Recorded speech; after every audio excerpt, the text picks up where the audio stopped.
Hi welcome to our channel. Hindu ఆలయాలు వేదిక సమయంలో లేవని చరిత్రకారులు ఒకప్పుడు వాదించేవారు. పైన కనిపించేది వాస్తవం కాదని వారికి తెలియడానికి చాలా తక్కువ సమయమే పట్టింది. ఎందుకంటే వేల ఏళ్ల క్రితమే హిందూ మతం వెల్లివిరిసిందని పురావస్తు తవ్వకాల్లో బయటపడ్డాయి. ఒక్క మన దేశంలోనే కాదు, ప్రపంచంలోని చాలా చోట్ల హిందూ ఆలయాలు, ఆచారాలు, విగ్రహాలకి సంబంధించిన ఎన్నో ఆనవాళ్లు బయటపడ్డాయి. భూగర్భంలో దాచిన నిజాలు మాత్రం మన హిందూ మత గొప్పదనాన్ని చాటి చెప్పింది. అలా ప్రపంచంలోని చాలా చోట్ల మన వేదాలు వారి జీవనాన్ని, జీవితాలను ఎలా మార్చాయో ఇప్పుడు చూద్దాం.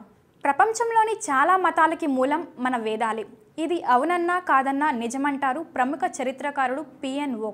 వాటికన్ సిటీ కూడా వాస్తవానికి ఒకప్పుడు శివాలయం అనే అంటారు ఆయన. వాటికన్లోని వాటికా అనే పదం సంస్కృతం నుంచి పుట్టింది. క్రిస్టియానిటీ అనే పదం కృష్ణనీతి నుంచి వచ్చిందనేది ఒక కథనం. ఇస్లాంకి మూలమైన బ్రహ్మ అనేది కూడా బ్రహ్మం నుంచే వచ్చింది.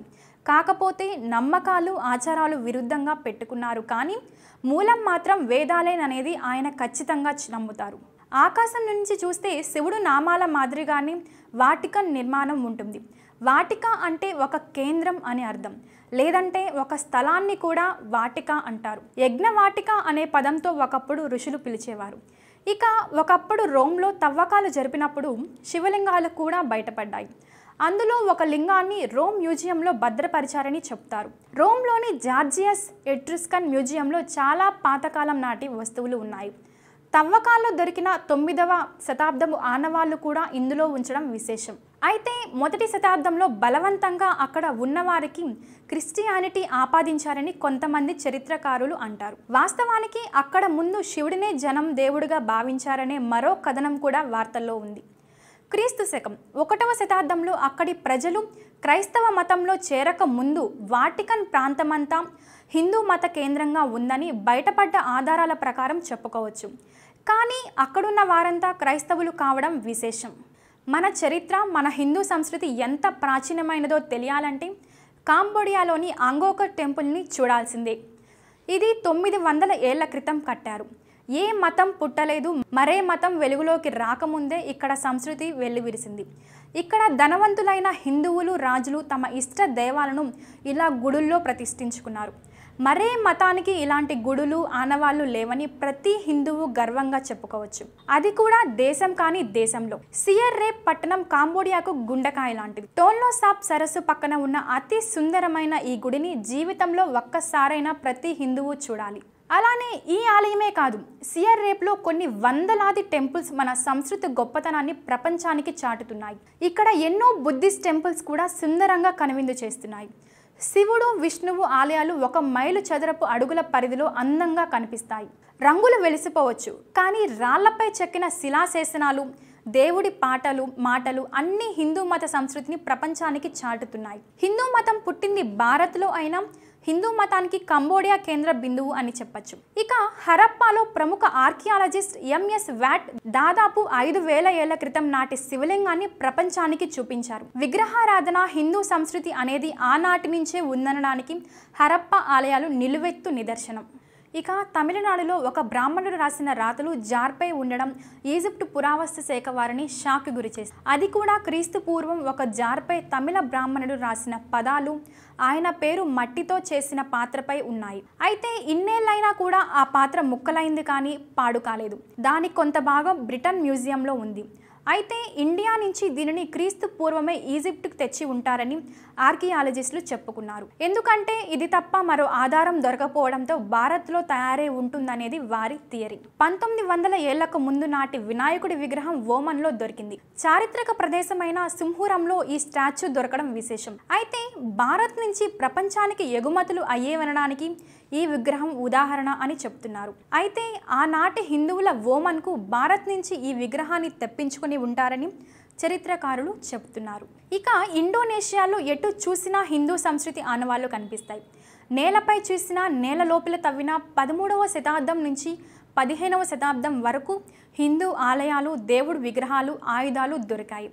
ఇక ఆకాశాన్నంటే టెంపుల్స్ మన దేశంలో కూడా లేవంటే ఆశ్చర్యం కాదు. ముస్లిం దేశమైనా అక్కడ ఉన్నదంతా హిందూ సంస్కృతి.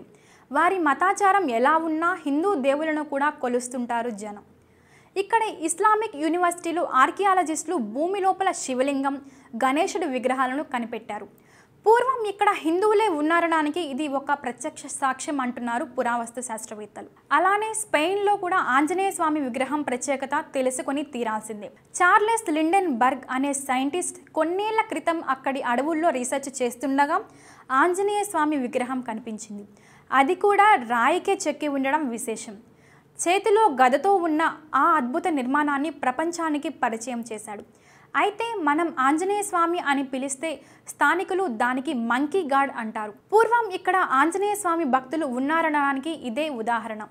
హిందువులే ఆ విగ్రహాన్ని ఎలా ఏర్పాటు చేశారనేది కన్ఫర్మ్ చేయడానికి కారణం చేతిలో గద ఉండడం. ఎందుకంటే మన దేవుళ్లకు మాత్రమే చేతిలో ఆయుధాలు ఉంటాయి. ఇక గాంటెమాల దగ్గరలోని కోపన్ సిటీలో లార్డ్ హనుమాన్ విగ్రహాలు ఎన్నో చరిత్రలో కలిసిపోయాయి. ఈ సెంట్రల్ అమెరికాకు మన సంస్కృతి ఎలా వచ్చిందనేది ఇప్పటికీ మిస్టరీయే. ఇక్కడ కూడా మంకీ గాడ్ అనే లార్డ్ హనుమాన్ను పిలుస్తారు. మనకు మాత్రం హనుమంతుడు. అక్కడ ఉన్న విగ్రహాలకు దీటుగా మన వాళ్ళు మరో భారీ విగ్రహాన్ని ఏర్పాటు చేశారు. అలానే గాంటెమాల దగ్గరలోని కోపన్ సిటీలో లార్జ్ హనుమాన్ విగ్రహాలు ఎన్నో చరిత్రలో కలిసిపోయాయి. ఈ సెంట్రల్ అమెరికాకు మన సంస్కృతి ఎలా వచ్చిందనేది ఇప్పటికీ మిస్టరీయే. ఇక్కడ కూడా మంకీ గాడ్ అనే లార్జ్ హనుమాన్ను పిలుస్తారు. మనకి మాత్రం హనుమంతుడు. అక్కడ ఉన్న విగ్రహాలకు దీటుగా మన వాళ్ళు మరో భారీ విగ్రహాన్ని ఏర్పాటు చేశారు. రామాయణంలోని యుద్ధకాండకు బ్రెజిల్, సెంట్రల్ అమెరికాలకు లింక్ ఉంటుందనేది చరిత్రకారుల నమ్మకం. ఎందుకంటే భారత్ నుంచి పాతాళ లోకం అంటే భూమికి వెనక వైపు ఉండే సెంట్రల్ అమెరికా నుంచి బ్రెజిల్ వరకు అన్నమాట. హనుమంతుడు తన కొడుకును కాపాడుకునేందుకు పాతాళ రాజును చంపి మకరధ్వజను రాజును చేశాడని చెప్తారు. మకరధ్వజ రాజయ్యాక ఆ ప్రాంతమంతా స్వర్గలోకమైందంట. పాతాళ రాజును చంపిన హనుమంతుడు అందరికీ దేవుడయ్యాడు. అందుకే అతని విగ్రహాలు అక్కడే కనిపిస్తాయంటారు శాస్త్రవేత్తలు. సెంట్రల్ అమెరికాలో హనుమాన్కి సంబంధించిన ఎన్నో రాతి విగ్రహాలు కనిపిస్తాయి.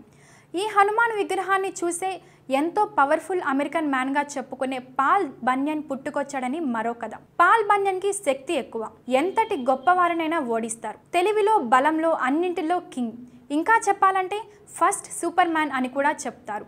భారత సంస్కృతి అమెరికాలో చూడాలంటే national museum of the American ఇండియన్ని చూడాల్సిందే. అక్కడ భారతీయ చరిత్రలోని ఆధారాలైన రాతి ఆయుధాలు, బాణాలు, విగ్రహాలు, రాతి శిల్పాలు అందులో పొందుపరిచారు. ఇలా మన హిందువులు కొన్ని వేల ఏళ్ల క్రితమే ప్రపంచమంతా ఉన్నారనడానికి ఇంతకంటే ఆధారం అక్కర్లేదు. రాముడు రావణుని చంపాక ప్రత్యేకంగా ఒక శివాలయానికి వెళ్లి ప్రార్థనలు చేశాడు. తనకు విజయాన్ని ఇచ్చినందుకు ఆయనకి కృతజ్ఞతలు చెప్పుకున్నారు.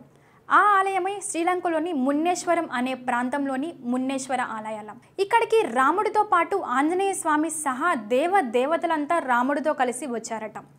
5 ఆలయాల సమూహంలోనే రాముడు ఆ శివుడికి మొక్కి అయోధ్యకి వచ్చాడని చరిత్ర చెప్తుంది. ఇది రామాయణం కంటే ముందు ఉందని, ఆ గుడి గొప్పతనం తెలిసే మరో రూపంలో ఉన్నా వచ్చి రాముడు ప్రార్థనలు చేశాడని చరిత్రలో లిఖించి ఉంది. అలానే ఆస్ట్రేలియాలోని ముక్తి గుప్పేశ్వర ఆలయం చూడాలంటే 2 కళ్ళు చాలవు. మింటిలోని ఈ గుడిలో 13 జ్యోతిర్లింగాలు ఉంటాయి. ఇక శివుడి మెడలోని పామే ఫ్లూట్గా కనిపించే అరుదైన విగ్రహం అదరహో అనిపిస్తుంది. మనిషి తవ్విన కేవ్లో ఏర్పాటైన హిందూ గుడి ఇదే. దీనిని 1999లో నేపాల్ రాజు ఈ విగ్రహాన్ని ఆస్ట్రేలియాకు కానుకగా ఇచ్చాడు. అంతేకాదు ఎంతో చారిత్రాత్మకమైన దాదాపు 8000 గీతాలను కూడా అందించారు ఆయన. వాటికి ఎంతో గౌరవం ఇచ్చి 1999 శివరాత్రి రోజున ఈ ఆలయానికి పూజలు చేసి గుడి నిర్మాణం చేపట్టారు. మన ఆధ్యాత్మిక చరిత్ర నేలలోనే ఎక్కువగా ఉందని ప్రముఖ ఆర్కియాలజిస్ట్ టీకేవి రాజన్ అన్నారు. ఎందుకంటే ఎక్కడైనా సరే హిందూ సంస్కృతి అంటే శివుడికి సంబంధించిన ఆనవాళ్లే ఎక్కువగా దొరికాయి. కానీ క్రీస్తు పూర్వం 180 ఏళ్లకు పూర్వం నాటి కృష్ణుడికి సంబంధించిన గుర్తులు లభించాయి. అది కూడా ఆఫ్ఘనిస్తాన్లో. ఎంతో ఖర్చు పెట్టి జాగ్రత్తగా జరిపిన తవ్వకాల్లో కృష్ణుడి శంఖం, సుదర్శన చక్రం ఆఫ్ఘనిస్తాన్లో దొరికాయి. ఇవి ఆనాటి గుడిలో పూజ కోసం వాడి ఉంటారని వారి నమ్మకం. అంతేకాదు ఒకవైపు కృష్ణుడు నెమలి పింఛంతో ఉన్న కాయిన్స్ లభించాయి. ఆసక్తికరమైన విషయం ఏమిటంటే మరోవైపు బలరాముడు బొమ్మ ఉండడం, వీటిని ఆనాడు చెల్లుబాటయ్యే డబ్బులుగా వాడి ఉంటారని, ఇలా మన చరిత్ర అంతా నేలలోనే ఉందని గర్వంగా చెప్తున్నారు ఆర్కియాలజిస్టులు. రంగులు చెదరని లక్ష్మీదేవి విగ్రహం జమ్మూ కాశ్మీర్లో అనంతనాగ్లో దొరికింది. దీని వయసు 1400 ఏళ్ళు. ఇంత గట్టి విగ్రహం దొరకడం మన హిందూ చరిత్రలో మొదటిది. ఎందుకంటే రంగులు కూడా చెదరని ఈ విగ్రహంపై ఆర్కియాలజిస్టులు సంతోషం వ్యక్తం చేస్తున్నారు. శ్రీలంకలో హిందూ మత మానవాళి గురించి వేరే చెప్పక్కర్లేదు. తాజాగా జాఫ్నా యూనివర్సిటీ ఆర్కియాలజిస్టులు కొన్ని వందల శివుడు విష్ణువు విగ్రహాలను వెలికితీశారు.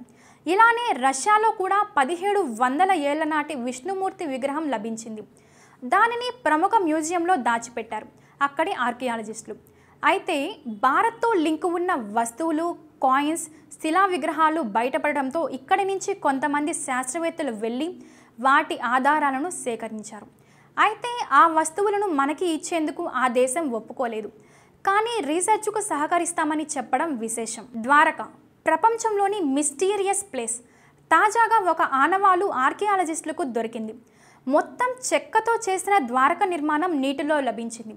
కొన్ని వేల ఏళ్ల సంవత్సరాలైన జామ్నగర్ తీర ప్రాంతంలో ఇది కనిపించడం విశేషం. సముద్రంలో ద్వారక మునిగిందనడానికి ఇది మరో ఉదాహరణ. తమిళనాడులోని జ్యోతి అనే గ్రామంలో ఒకే చోట ఇసుకలో 108 శివాలయాలు బయటపడ్డాయి. ఈ చిన్న చిన్న ఆలయాల్లో ఆ రోజుల్లో పూజలు జరిగేవని చరిత్ర చెబుతుంది. అయితే ఇక్కడ ఉన్న 108 ఆలయాల్లో పూజలు చేస్తే ఓటం అనేది ఎరుగుదని నమ్మకం. రాణి రుద్రమీదేవి కూడా వరంగల్ నుంచి వెళ్ళి మరీ అక్కడ పూజలు చేసి వెండి రథం, బంగారు కిరీటం సహా ఎన్నో కానుకలు ఆ దేవుడికి ఇచ్చిందని చెప్తారు. ఇక చైనాలో భారత సంస్కృతి ఉన్నా ఆ దేశం చాలా వరకు నాశనం చేసింది. కానీ అక్కడ కొన్ని ఆలయాలపై ఉన్న మన దేవుడు విగ్రహాలను ఏమీ చేయలేకపోయారు. ఎందుకంటే అవి చరిత్ర సాక్ష్యాలు. అత్యంత ఎత్తైన పూర్తి రాతితో కట్టిన ఆ విగ్రహాలు రాయిపై చెక్కిన హిందూ సంస్కృతి 13వ శతాబ్దానికి చెందినది. దక్షిణ చైనాలో మన దక్షిణ భారతానికి చెందిన శివాలయ నిర్మాణాలు ఇప్పటికీ ఉన్నాయి. వాటిని టూరిస్ట్ ప్లేసులుగా మలిచింది చైనా. ఇలా మన హిందూయిజం ప్రపంచమంతా విరజిల్లింది, వ్యాపించింది అనడానికి ఇంతకంటే సాక్ష్యం మరొకటి అక్కర్లేదు. సో చూసారు కదండి, ఇలానే మన హిందూ దేవాలయాలు, ఆచారాలు కూడా మన దేశంలోనే కాదు ఇతర దేశాల్లో కూడా ఉందనడానికి ఈ వీడియోనే సాక్ష్యం.